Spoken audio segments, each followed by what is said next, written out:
Hindi ko nga maintindihan eh. Kung paano nagawang lokohin si Josie. Sa kabila ng mga kabutihan pinakikita niya sa'yo, nagawa mo siyang ipagpalit dun sa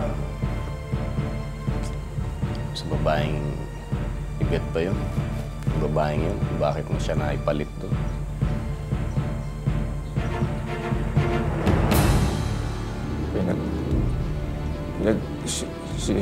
Sisiyang ko ng lahat ng pagkakamali mo. Sana nga. Sana nga totoo lahat yung sinasabi mo. Bago ka na, hindi lang para sa sarili mo, kundi para sa mga anak mo.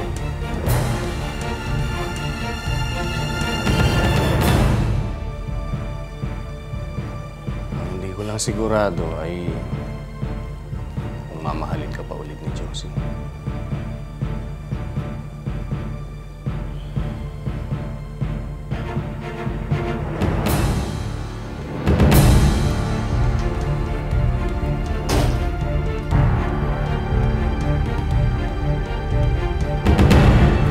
Greg!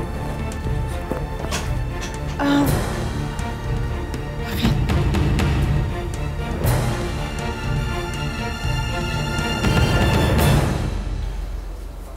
Pwede ba tayo mag-usap?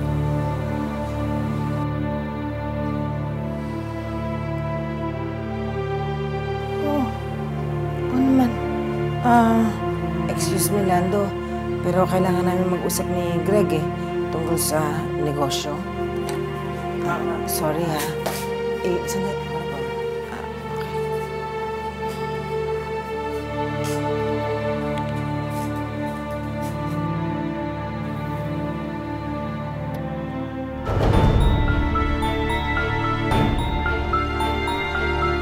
Ano ba kasing plano mo?